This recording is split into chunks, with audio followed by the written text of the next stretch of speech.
All right, good afternoon. My name is Oscar Rodriguez. For those of you that don't know me, I work with Century 21 and I service the Orange County market here in California. And today I wanted to reference one of my most recent victories with regards to representing the selling side of the business.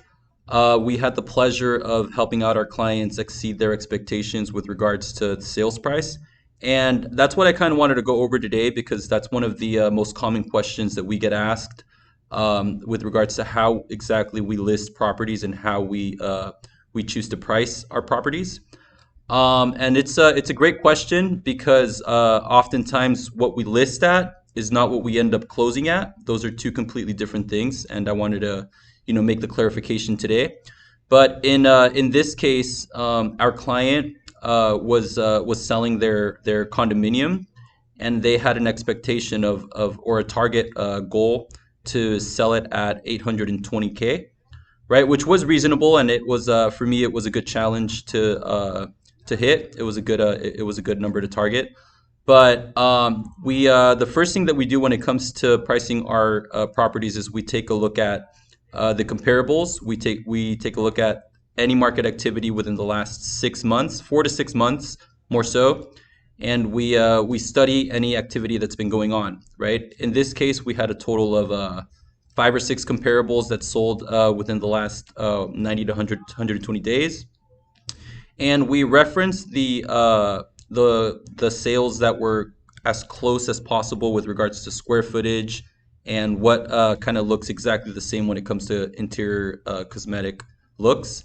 We bring that information with us from all those comparables. I reviewed them with the client. I let them know that the highest comparable was at 785,000, right? Which was a little bit lower than obviously what they were asking for. But that's why we always offer our listing strategy, which is something that we always go over with our clients when we have a strategy session or a listing presentation.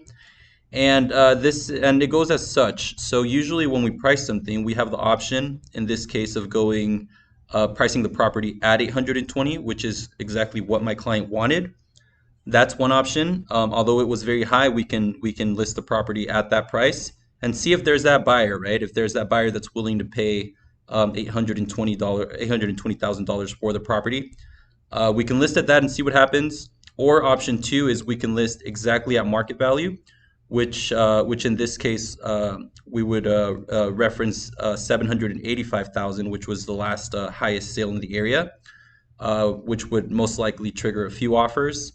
Or option three would be to list below market value and ultimately trigger an influx of offers or an influx of buyers to come look at the property. Because obviously, if something is very priced very low, people look at it as the hottest deal in town, wanting to place a bid on it or shoot an offer on it as soon as possible, right? So in their case, I explained that I'm not usually tied down to any of the three options, but I do tell my clients, I do best advise them that my savviest clients usually go with option three so that they can trigger a bidding war, and sometimes that would lead to surpassing their expectations when it comes to price, right, or to closing.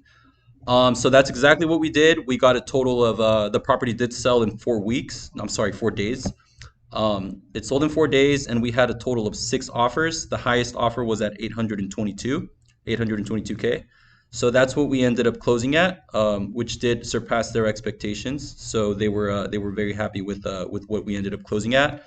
But I just kind of wanted to go over that because that is one of the most important questions that we kind of go over when we have a strategy session.